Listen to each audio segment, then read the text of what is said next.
Halo guys, selamat datang di channel Pria Bertato yang suka K-pop. Bareng gue, Peter Samudra. Sesuai janji gue sebelumnya, akhirnya gue nonton Island 2 guys. Awalnya sih karena banyak banget request dari kalian, tapi lama-lama gue sendiri jadi penasaran. Gimana sih proses terbentuknya Isna yang sekarang gue kenal? Nah, di video ini gue pengen highlight beberapa hal yang gue dapat dari setiap episodenya. Oke, kita langsung mulai aja yuk. Nani?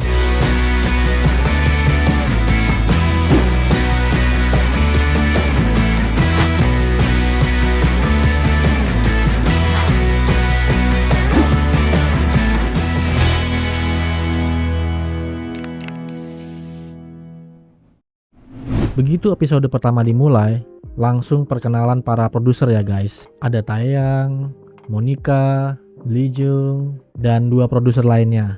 Yang jujur aja, sorry banget nih guys, gue sih kurang familiar ya. Mungkin bagi kalian yang tahu bisa tulis di kolom komentar. Tapi yang jelas, yang gue tahu mereka dari The Black Label ya. Nah, di part ini ada satu hal yang langsung kepikiran sama gue. Klasik sih. Jadi ini kan acaranya Mnet ya. Dulu Mnet sama YG itu kan gak akur. Jadi gue agak kaget bisa lihat mereka kerja bareng.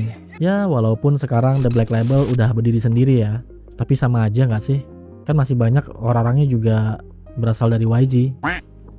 Buat kalian yang belum tahu konteksnya, jadi dulu itu guys sempat ada drama antara YG sama Mnet. Jadi banyak talent YG yang kena boykot, mulai dari wajah yang di-blur di acara award, bahkan sampai nggak masuk nominasi apa-apa. Dulu sempat ramai banget. Ya beritanya simpang siur, ada yang bilang masalah bisnis, ada yang bilang masalah ini, itu. Ya apapun penyebabnya, untungnya sekarang semuanya udah berlalu ya. Jadi akhirnya kita bisa lihat kolaborasi kayak gini. Kalau ngomongin konsep acaranya sendiri, menurut gue Island 2 ini masih punya DNA yang mirip dengan series Produce ya guys. Bedanya formatnya dibuat lebih fresh, tantangannya dibuat lebih rumit, dan tekanan mental para peserta itu jauh lebih besar. Setelah perkenalan produser, acara berlanjut ke perkenalan para peserta. Nah ini menarik banget nih guys. Gue bener-bener keinget series Produce 48. Kenapa? Karena beberapa dari antara mereka ada yang orang Jepang. Jadi dari 24 peserta total itu ada 6 orang yang berasal dari Jepang. Terus ada satu rasa penasaran gue yang akhirnya terjawab. Jadi waktu gue pertama kali nge-react MV Isna, bener-bener yang for the first time ya guys, gue tuh sempet mikir, kok kayaknya kaki mereka jenjang-jenjang banget ya. Gak penting sih sebenarnya, cuma ya namanya penasaran kan. Ternyata emang dibahas di episode pertama ini. Gue jadi tahu emang kalau banyak pesertanya itu emang tinggi-tinggi, tingginya itu di atas rata-rata gitu. Gue heran bocil-bocil ini dikasih makan apa sih. Di awal ini juga seru banget lihat perkenalan mereka ya. Ada yang baru pertama kali ketemu, ada yang udah lama berteman, bahkan ada peserta yang udah cukup terkenal gitu. Kayak ada satu yang bikin gue kaget, ternyata ada mantan aktris cilik yang pernah jadi IU kecil di drama My Mister sama Hotel de Luna. Gue aja sampai nggak ngeh gitu, padahal gue suka banget sama IU. Begitu dibandingin foto masa kecilnya mereka berdua ya, lah iya mirip banget. Ini mah bener-bener kayak adik kandungnya IU. Gak lama setelah itu mulai deh muncul bumbu-bumbu khas survival show. Biasa, gak drama, gak seru. Ada peserta yang tinggal di tempat yang nyaman, fasilitas lengkap, sementara yang lain harus tinggal di ground dengan fasilitas seadanya dan kondisi yang lebih sederhana. Ya memang itu konsep acaranya. Mereka bukan cuma diuji soal skill, tapi juga mental dan juga ambisi. Begitu masuk showcase, ada satu performance yang langsung nempel di kepala gue, yaitu grup yang berisi Mai, Bang Jimin, Yoon Ji Yoon, sama Jung Eun. Jujur aja gue langsung berteori liar guys, gara-gara ada peserta yang nyeletuk kalau penampilan mereka kayak idol yang baru aja debut. Nah pas gue lihat lagi dan ingat siapa aja yang akhirnya debut, gue langsung mikir dong, lah iya juga ya, akhirnya semua orang yang di tim ini bener-bener debut. Ini jangan-jangan mereka cuma cari tambahan member aja lagi. Jangan diseriusin ya guys, ini cuma teori ngaco gue aja. Menurut gue mereka emang kelihatan paling siap dari awal. Ya tinggal dipoles sedikit aja mental dan pengalamannya. Dan lucunya, sampai di titik ini gue belum sadar kalau Mai itu ternyata orang Jepang. Lanjut masuk ke episode 2. Kompetisinya mulai terasa. Di sini mereka mulai rebutan posisi. Main vokal, main dancer, center, semuanya jadi incaran. Menurut gue, punya ambisi itu bagus, tapi ambisi juga harus diiringi dengan kepercayaan diri dan kesadaran diri. Jangan cuma pengen posisi paling tinggi, tapi begitu dikasih kesempatan, malah nggak bisa mempertanggungjawabkannya, khususnya di penampilannya ya.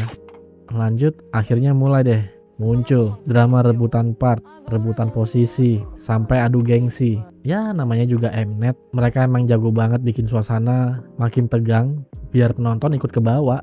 Tapi ada satu momen yang bikin gue senyum-senyum sendiri guys, pas Jong Sebi diem-diem ngedeketin Bang Jimin. Lucu banget ngeliat mereka berdua, tingginya hampir sama. Terus nanti di episode berikutnya ketambahan Koko, jadi deh tuh trio. Gue jadi inget sama trio Joyuris, yang mana ada Joyuri pastinya, ada Choyena sama Kim Chaewon. Waktu itu mereka masih sama-sama di Ice One ya. Jadi Joyuris itu terkenal karena banyak banget orang-orang yang bilang mereka tuh mirip gitu. Bahkan sampai paparazzi atau wartawan tuh sampai sulit ngebedainnya. Nah bedanya kalau trio ini itu sama-sama jangkung. Tinggi menjulang. Yang jelas guys, baru 2 episode aja gue udah ngerti kenapa acara ini itu banyak banget dapet perhatian atau banyak banget yang pada suka gitu. Gimana enggak, visual para pesertanya oke banget, skillnya juga kuat banget, chemistry antar member juga udah mulai kebentuk. Jadi makin penasaran deh bagaimana perjalanan mereka atau prosesnya sampai mereka debut menjadi ISNA. Lalu lanjut ke episode 3. Di sini kompetisinya mulai terasa makin intens ya, mulai berat. Para peserta mulai sadar kalau seakrab apapun mereka, pada akhirnya ini tetap kompetisi individu. Tapi lucunya, penilaian juga nggak cuma soal individu gitu. Mereka tetap dituntut kerjasama sebagai tim. Jadi dilemanya itu dapat banget gitu. Di satu sisi jika terlalu fokus sama diri sendiri bisa bikin tim berantakan. Tapi kalau terlalu mengalah juga bisa bikin kesempatan debut makin kecil. Nah, disinilah mulai kelihatan karakter masing-masing peserta. Kalau menurut gue, Mai, Sarang, sama Bang Jimin itu tipenya kayak nggak enakan gitu guys. Mereka lebih sering memilih mengalah demi orang lain atau peserta lain. Bisa jadi karena mereka belum sepenuhnya percaya sama kemampuan diri sendiri. Nah sebaliknya Yoon Ji Yoon dia justru berani menyuarakan apa yang dia inginkan. Menurut gue pribadi itu karena dia sadar sama kualitas dirinya sendiri. Makanya waktu dia nggak dapet posisi yang diincar, mentalnya langsung kena atau terguncang. Orang-orang kayak gini emang sering banget disalahpahami. Kelihatannya tuh kayak keras kepala atau merasa paling hebat gitu. Padahal sebenarnya dia emang tahu kapasitas dirinya. Ditambah lagi ya namanya juga Mnet, dikit-dikit diedit jadi drama. Tiba-tiba aja hubungan Jiyoon sama Jung Eun dibuat makin memanas. Sampai banyak penonton yang langsung ngecap Jiyoon itu jadi antagonis. Ya kasian juga sih. Lanjut masuk ke episode 4. Jiyoon di sini masih ada di titik terendahnya. Kalau menurut gue masalahnya bukan karena dia nggak mampu ya. Justru sebaliknya. Dia datang itu dengan ekspektasi yang tinggi terhadap dirinya sendiri. Jadi begitu semuanya nggak berjalan sesuai dengan harapannya, mentalnya tuh langsung drop. Emang sih kadang musuh terbesar kita itu ya pikiran kita sendiri. Belum lagi dia juga harus jadi leader ya. Jadi selain mikirin dirinya sendiri, dia juga harus bertanggung jawab sama satu timnya. Bebannya jadi double. Di part ini juga mulai kelihatan siapa-siapa yang punya jiwa leadership atau kepemimpinan. siapa yang bisa mengambil keputusan, dan siapa yang rela mengalah demi kepentingan tim. Tiba-tiba muncul Somi. Menurut gue, kemunculan Somi itu jadi penyegar banget di tengah suasana yang lagi tegang ya guys. Apalagi kan dia jebolan survival show juga. Jadi omongan dan masukannya pasti lebih relate buat para peserta. Dan di akhir episode, akhirnya kita bisa melihat Yoon Ji Yoon mulai bangkit lagi ya. Pelan-pelan mentalnya mulai balik lah. Di sisi lain, Koko juga semakin menunjukkan kenapa banyak orang yang menganggap dia sebagai calon terbesar untuk main dancer. Auranya tuh kayak mulai terbentuk dan terlihat gitu. Lanjut ke episode 5. Episode ini dibuka dengan battle dance. Jujur ya, tim Koko itu tetap keren. Ingat ya, keren. Mereka kalah bukan karena jelek, tapi menurut gue itu energi tim lawannya itu emang lebih terasa aja. Jadi semangat menangnya itu jadi lebih dapet banget gitu. Terus ada satu peserta yang makin menarik perhatian gue, yaitu Mai. Semakin lama gue nonton, semakin kelihatan kalau Mai itu orangnya lembut banget gitu. Tipe yang kayaknya gak bisa marah. Tapi justru itu yang menarik ya. Entah kalian mungkin pernah bertemu dengan orang seperti ini. Biasanya orang pendiam sering dianggap biasa aja. Padahal ketika waktunya menunjukkan kemampuan, mereka tuh bisa bikin semua orang kaget. Dan menurut gue itu yang terjadi sama tim yang dipimpin oleh Mai. Waktu penilaian sebenarnya ada dua tim yang sama-sama tampil bagus. Bahkan para produser pun sampai kelihatan terharu. Tapi kalau ditanya kenapa akhirnya tim Mai yang menang, gue cukup paham sih. Banyak komentar yang bilang tim Ground sebenarnya lebih bagus. Gue juga ngerti kenapa banyak orang yang berpikir seperti itu. Tapi kalau gue lihat dari sudut pandang produser, mereka itu bukan cuma menilai hasil akhirnya guys. Mereka juga melihat perkembangan dan progresnya. Tim Mai ini datang tanpa ekspektasi besar. Bahkan Monica sendiri sempat bilang kalau mereka itu tim yang kurang diperhitungkan gitu. Ya bahasa kasarnya tim buangan lah atau tim sisa begitu kan. Tapi justru karena itu setiap peningkatan kecil yang mereka tunjukkan jadi terasa jauh lebih berdampak gitu. Belum lagi beberapa ide panggung mereka yang juga keren. Mulai dari opening di lorong sampai formasi bunga yang Jongsebi yang ada di tengah tuh, itu keren banget. Detail-detail kecil yang kayak gitu yang bikin penampilannya lebih berkesan. Makanya menurut gue kemenangan mereka itu masih masuk akal. Yang ironis justru setelah itu banyak anggota dari tim ini malah justru tereliminasi. Tapi ya begitulah survival show. Yang menang mendapatkan hasil dari prosesnya, sementara yang belum berhasil tetap membawa pengalaman yang mungkin justru lebih berharga untuk perjalanan mereka ke depan. Lanjut ke episode 6. Episode ini dibuka dengan Ji Yoon lagi, kesayangan. Gue tahu di awal banyak banget yang gak suka sama dia gara-gara drama yang dibangun Mnet. Tapi gue sengaja nahan dulu nih buat gak langsung ngejudge, karena pengalaman gue nonton survival show ngajarin gue kalau Mnet itu jago banget bikin plot twist. Dan benar aja, begitu Ji Yoon balik lagi ke island dan ketemu lagi sama Jung Eun, suasananya itu langsung canggung. Terlepas dari siapa yang benar atau salah, gue justru bisa ngerti kenapa Ji Yoon kecewa. Mereka itu kan datang bareng-bareng ya. Gue nggak tahu mereka dari agensi yang sama atau enggak, tapi mereka datang barengan. Menurut gue mungkin Ji Yoon itu berharap Jung Eun bakal selalu berada di pihaknya.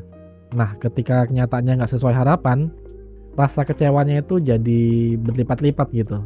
Ya menurut gue sih itu manusiawi ya. Gue sendiri pernah ngalamin hal yang mirip. Pernah punya temen yang gue anggap kayak saudara sendiri. Gue yakin dia bakal selalu mendukung gue. Tapi suatu hari gue sadar ternyata buat dia gue cuma teman biasa gitu. Bukan sadar sih, gue akhirnya mengetahui bagi dia gue tuh cuma ya teman biasa aja, teman main biasa gitu. Rasanya lumayan nusuk sih. Makanya gue bisa sedikit memahami sudut pandang Jiun di sini. Jadi curhat ya. Terus acara lanjut ke pengumuman lagu. Akhirnya di sini gue tahu kenapa di video reaction gue Isna itu ada yang banyak yang komentar, Bang react Iwali Iwali Iwali. Awalnya gue mikir Iwali apaan sih? Kok lucu amat judulnya? Ternyata singkatan dari I Will Always Love You. Ya elah. Dan di sini gue baru tahu kalau Fuko itu ikut terlibat sebagai penulis lagu ya. Terpilih sih lebih tepatnya ya. Keren sih. Entah kenapa aura Fuko itu juga ngingetin gue sama Kwon Eunbi-nya IZ*ONE guys. Dulu di IZ*ONE kan, sekarang solois. Jadi kayak dia tuh kelihatan dewasa di sini ya. Dia tuh kelihatan dewasa, disegani, terus bisa akrab sama siapa aja gitu. Padahal kan dia tuh orang Jepang, tapi bahasa Koreanya itu udah kayak native aja. Keren sih. Di akhir episode ada yang tetap bertahan di island, ada juga yang harus turun lagi ke ground. Ya di sini mental mereka benar-benar diuji terus ya. Masuk ke episode 7, rupanya Mnet masih belum selesai sama dramanya Yoon Ji Yoon ya. Tapi setelah itu, suasana episodenya justru berubah jadi lebih sedih. Satu persatu pesertanya mulai tereliminasi. Di bagian ini juga kita mulai diperlihatkan cerita masa kecil mereka, kenapa mereka memilih untuk menjadi trainee, apa-apa yang sudah mereka korbankan, sampai impian yang mereka kejar sejak kecil. Jadi makin kerasa kalau buat mereka itu ini bukan sekedar kompetisi, tapi ini adalah mimpi yang udah mereka perjuangkan bertahun-tahun. Makanya jadinya setiap eliminasi itu jadi terasa berat banget. Lanjut ke episode 8. Di sini akhirnya diumumkan kalau grup debut itu berjumlah 6 orang atau 6 member. Jujur karena gue udah tahu hasil akhirnya ya, debut dengan 7 orang, gue tuh langsung mulai nebak-nebak gitu guys. Sempat kepikiran apa jangan-jangan nanti ada satu peserta yang awalnya nggak masuk line up, tapi akhirnya ditambahin di detik-detik terakhir gitu. Deja vu kayak waktu terbentuknya Twice nggak sih? Masih ada yang ingat nggak? Awalnya gue sih nebaknya Yoon Ji Yoon ya. Secara dia udah kena cap antagonis gitu di sini. Tapi ya daripada sotoy kan, mending lanjut nonton aja lah. Di episode ini juga ada satu pola yang mulai gue sadari gitu guys. Setiap kali peserta evaluasi di depan produser sebelum naik panggung, yang di tempat latihan, hasilnya itu sering berantakan gitu. Banyak yang salah, banyak yang dimarahin, seolah-olah kayak mereka nggak serius gitu. Tapi begitu tampil di stage itu beda banget. Kayak mereka tuh jadi beda orang aja, kayak beda orang, beda tim, beda semuanya gitu. Jadi gue sampai sempat mikir, ini mereka yang memang berkembang secepat itu, atau Mnet sengaja menyimpan performance terbaiknya buat bikin penonton itu makin greget gitu. Ya apapun jawabannya harus gue akui mereka itu emang jago membangun tensi ya. Kita dibuat ikut deg-degan, terus akhirnya ikut lega waktu penampilan mereka atau pesertanya itu berhasil tampil maksimal. Selain itu di episode ini juga mulai kelihatan jelas siapa yang ambisinya sudah dibarengi dengan kedewasaan, dan siapa juga yang masih lebih mementingkan ego sendiri ya. Tapi menurut gue semua itu masih wajar guys.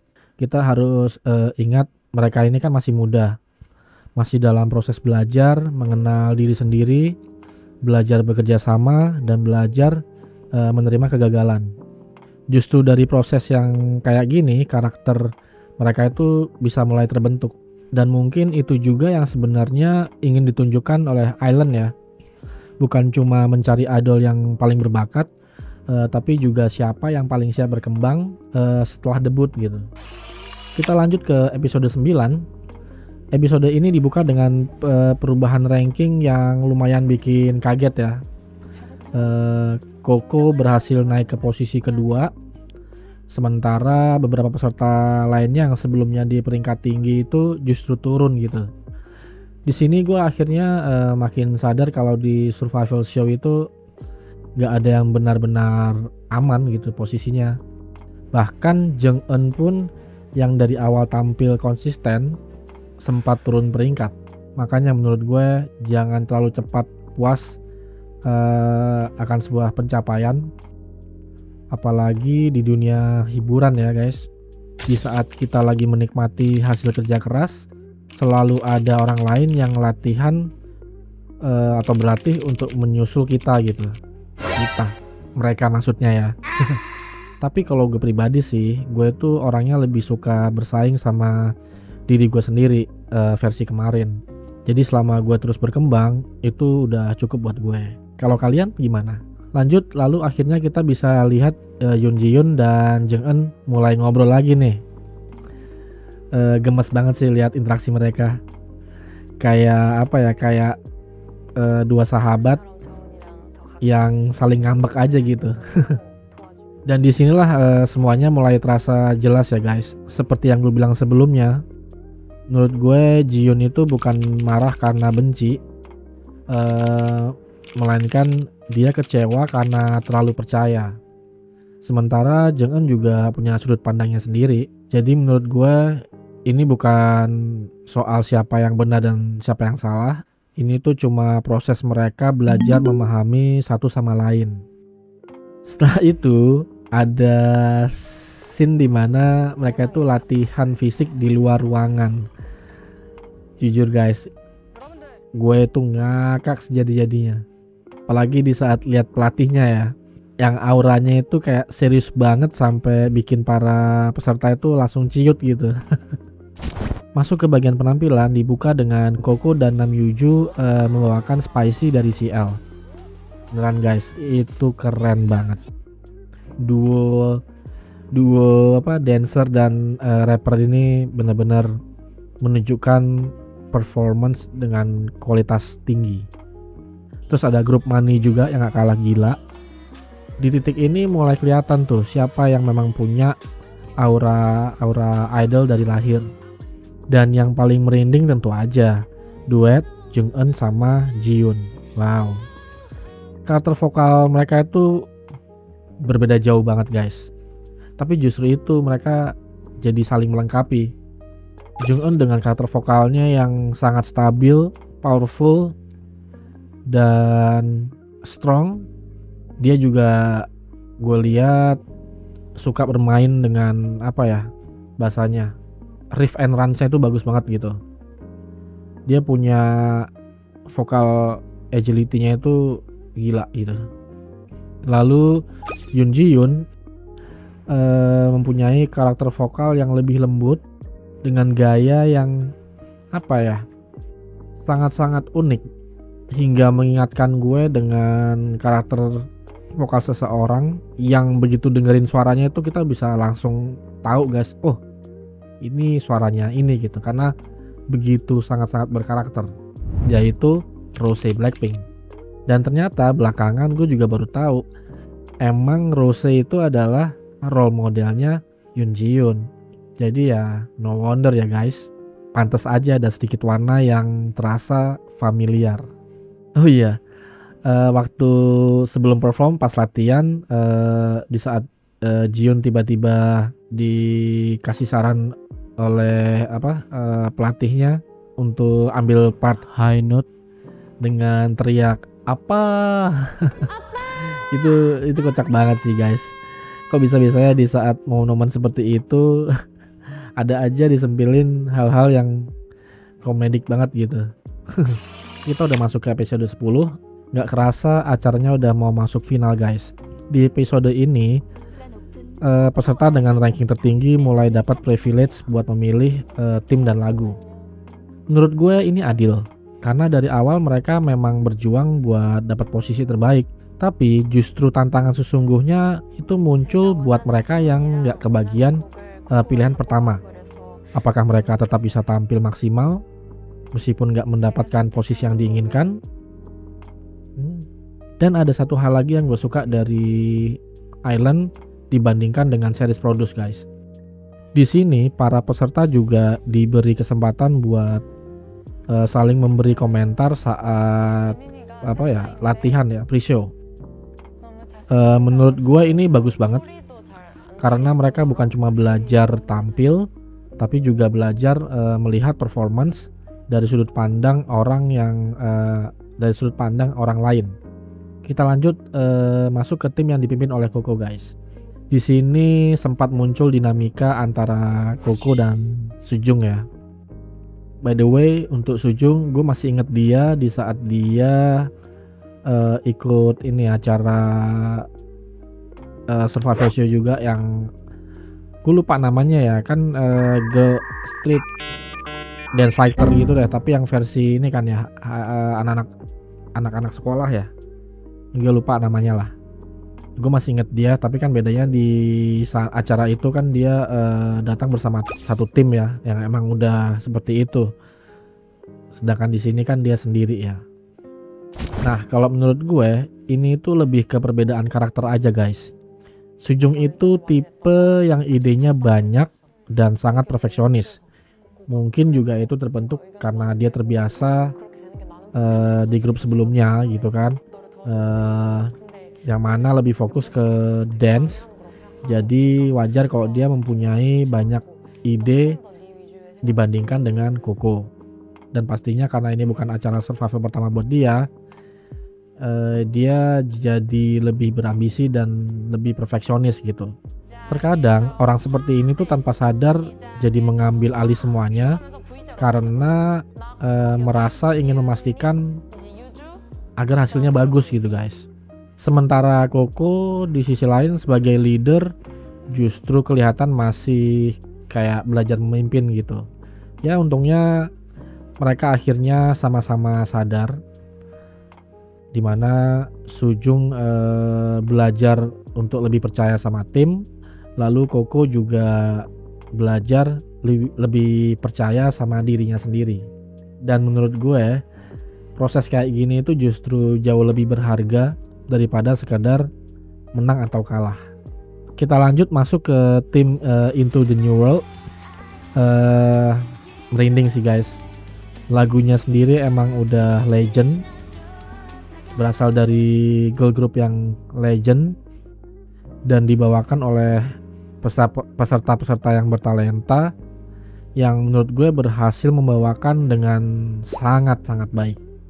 Terus ada satu momen yang paling bikin gue terharu guys di episode ini, yaitu pajama party. Sederhana tapi hangat banget. Mereka ngobrol, bercanda, ketawa. Tiba-tiba gue kepikiran, ya ampun kenapa sih mereka gak bisa debut aja semuanya. Padahal gue tahu itu mustahil, tapi ya namanya. Dan akhirnya episode ini ditutup dengan eliminasi Sujung dan Juwon. Sedih sih, tapi ya semoga perjalanan mereka untuk menjadi idol dan debut tidak berakhir sampai di sini. Akhirnya episode 11 guys, final, dibuka dengan persiapan performance terakhir mereka. Terus juga diumumkan nama grup debut ya, yaitu Isna. Di part ini gue skip penampilan mereka karena gue tuh mau react kedua lagu yang mereka bawakan di video gue lainnya, yaitu reaction ya. Buat kalian yang nanti penasaran, kalian bisa cek link di atas ini ya guys. Jadi begitu penampilan semua selesai, gue tuh cuma bisa melihat reaksi produser dan para peserta guys. Jujur menurut gue pribadi ya, di level ini tuh mereka semuanya sebenarnya udah layak debut. Tinggal soal siapa yang akhirnya mendapat kesempatan aja. Begitu masuk ke pengumuman line up, satu persatu nama mereka dipanggil ya. Yang pertama ada Coco, lalu Yoon Ji Yoon, Jung Eun, terus Jimin dulu, Jimin, Jung Eun, Sarang. Nah sampai di titik ini tuh semuanya masih sesuai dengan dugaan gue guys, kecuali Jiyoon ya, plot twist banget. Ternyata dia justru dipanggil di awal-awal, nomor 2. Gue jadi makin penasaran nih apa yang terjadi selanjutnya. Nah, masuk ke pengumuman member ke-6, disinilah gue mulai deg-degan ya. Kalau disuruh memilih, gue bener-bener bingung antara Mai sama Sebi. Dua-duanya menurut gue punya pesona yang jauh berbeda. Gue bahkan sempat yakin Sebi itu bakal dipanggil lebih dulu. Plot twist lagi, ternyata Mai. Jujur gue kaget, tapi bukan karena gue lebih memilih Sebi ya, tapi karena dari awal gue itu berpikir Sebi itu punya aura kayak anak kesayangan gitu, peserta yang pasti kepilih gitu, kayak udah dijagoin lah ya, kayak Jung Eun yang seperti kita tahu dia itu dari awal performance-nya terlihat banget gitu.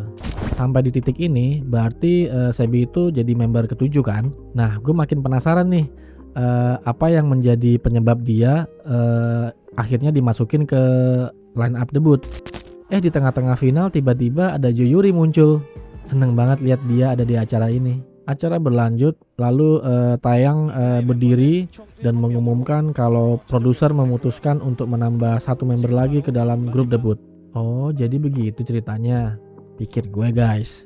Tapi setelah mendengar penjelasannya, gue mulai paham. Dan gue akan share ke kalian teori gue.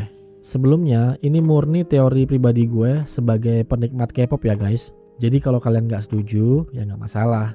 Peace. Dari awal gue melihat acara ini, gue tuh merasa mereka itu bukan sekadar mencari trainee atau calon idol terbaik aja ya guys. Dalam artian di sini entah Mnet, label atau agensi dan semuanya yang terkait. Jadi mereka ini seperti lagi menyusun sebuah tim, ya ibaratnya kayak bikin Avengers aja. Setiap member harus punya kekuatan yang berbeda-beda. Jadi kalau semuanya punya kekuatan yang sama, timnya itu jadi nggak seimbang gitu. Simpelnya bayangin aja kalau Avengers itu anggotanya Iron Man semua. Jadi ada 6 Iron Man, atau ada 6 Thor atau 6 Hulk. Apa nggak pusing tuh? Makanya menurut gue keputusan untuk memilih Mai itu masuk akal guys. Ya dia mungkin emang bukan yang paling menonjol di semua kategori, tapi Mai itu memiliki pesona yang unik. Visualnya jelas kuat, auranya elegan, dan dia itu seolah melengkapi warna grup gitu. Begitu juga Sebi. Dia itu punya satu hal yang gak terlalu dimiliki oleh member lain, yaitu pesona menggemaskan. Kayak kayak ya aura-aura adik yang imut gitu loh. Menurut gue bagi idol itu salah satu faktor yang cukup penting ya. Pesonanya itu seperti itu. Sebenarnya pesona ini tuh bisa dibuat atau dilatih atau dipelajari guys.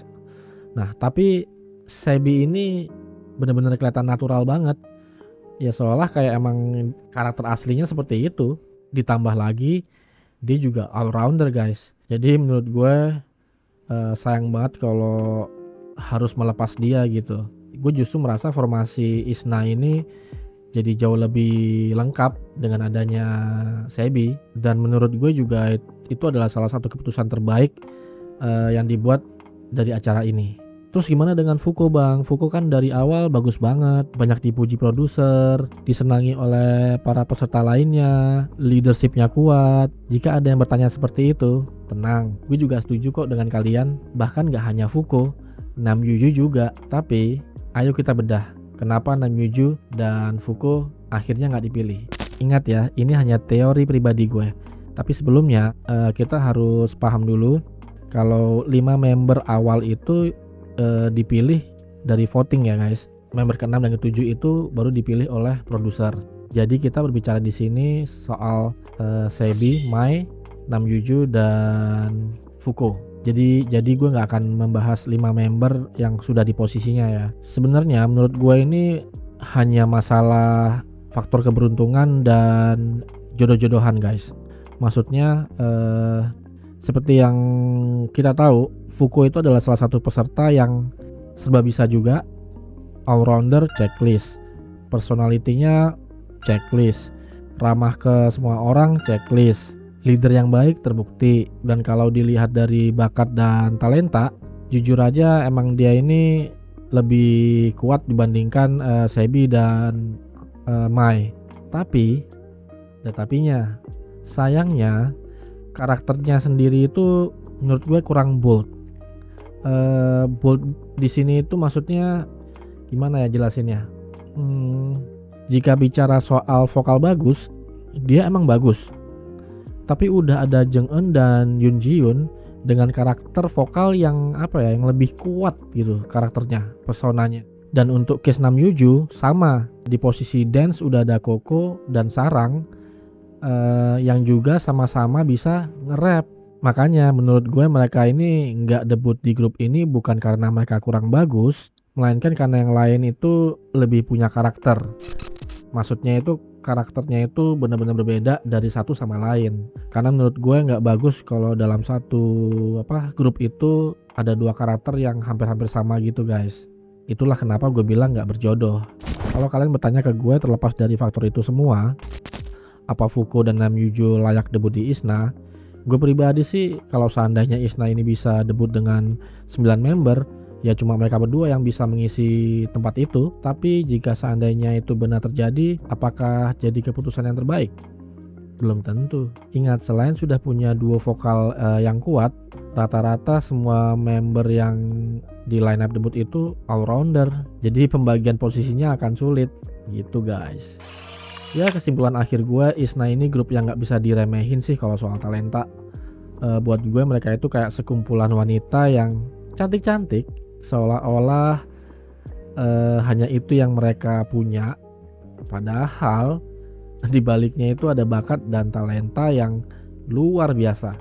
Gue seneng banget sih akhirnya mereka bisa debut dengan line up member seperti ini. Walaupun gue sangat menyayangkan Yoon Ji Yoon harus keluar di tengah-tengah ya, di tahun pertama ya kalau nggak salah. Dan mereka juga secara keseluruhan itu mengingatkan gue dengan global girl group dari Jepang, XG. Mungkin kalian ada yang tahu, ada yang ngikutin. Dimana setiap membernya itu juga sangat-sangat bertalenta. Ada vokal, dance, rap. Jadi sekarang PR-nya tinggal bagaimana labelnya atau agensinya melakukan promosi besar-besaran dan memperkenalkan mereka ke pasar atau market yang lebih luas ya. Karena menurut gue pribadi mereka sendiri sudah berada di level dimana mereka layak untuk tampil di gelaran-gelaran acara internasional guys, seperti Coachella atau lain-lain. Jadi nggak cuma di lingkup per K-popan aja gitu. Intinya buat gue ISNA itu udah sempurna. Oke, jadi itu serangkaian kesimpulan gue tentang ISNA guys. Gue ingatkan lagi bahwa semua yang gue jelaskan tadi itu adalah opini pribadi gue berdasarkan observasi gue sejauh gue mengenal ISNA. Jadi kalau ada yang gak setuju atau keberatan, gue minta maaf guys. Gue gak ada maksud untuk memaksakan opini gue ke kalian. Semuanya hanya bersifat analisis dan juga untuk hiburan semata. Oh ya, jadi waktu pertama kali gue nge-react MV ISNA, gue itu bener-bener jatuh cinta pandangan pertama dengan Sarang ya. Jadi Sarang itu adalah bias gue. Tapi setelah menonton Island 2 secara keseluruhan ya, makin kesini gue tuh nggak bisa nentuin bias gue lagi guys. Jadi makin gue mengenal mereka, gue ikutin reality show mereka, variety show mereka, gue tuh jadi mulai kayak menemukan sisi-sisi kecil sisi-sisi menarik yang gue baru sadari bahwa mereka itu emang benar-benar mempunyai pesonanya masing-masing gitu. Jadi hingga kini pun gue nggak bisa nentuin siapa bias gue guys. Kalau kalian gimana? Siapa member favorit kalian atau bias kalian? Dan apa alasannya? Tolong tulis di komentar ya. Gue benar-benar pengen tahu apa pendapat kalian. Dan satu hal lagi guys, gue harap nggak ada yang memulai war di kolom komentar ya. Ingat kita semua di sini untuk sebuah hiburan, escape dari realitas dunia yang cukup melelahkan. Jadi jangan sampai capek-capek ribut untuk sesuatu yang nggak ada manfaatnya gitu di kehidupan nyata. Oke, ya udah segitu aja video yang cukup panjang kali ini. Semoga Isna dapat terus bersinar dan semakin mengepakkan sayap di kancah musik dunia. Cile. Terima kasih guys yang sudah setia menonton channel gue. Sehat-sehat untuk kalian semua. Buat yang baru mampir, jangan lupa subscribe untuk lihat react MV K-pop atau pembahasan-pembahasan video yang seperti ini. Sekian, sampai jumpa, dadah. Dari awal gue melihat gue merasa acara ini. Jadi kalau kalian nggak setuju, nggak masalah. Jadi kalau kalian nggak setuju, ya nggak masalah. Sebelumnya ini murni teori gue pribadi sebagai sebelumnya ini murni teori pribadi gue sebagai penikmat K-pop ya guys. Sebelumnya ini murni teori pribadi gue sebagai pecinta K-pop ya guys. Sebelumnya ini murni opini pribadi.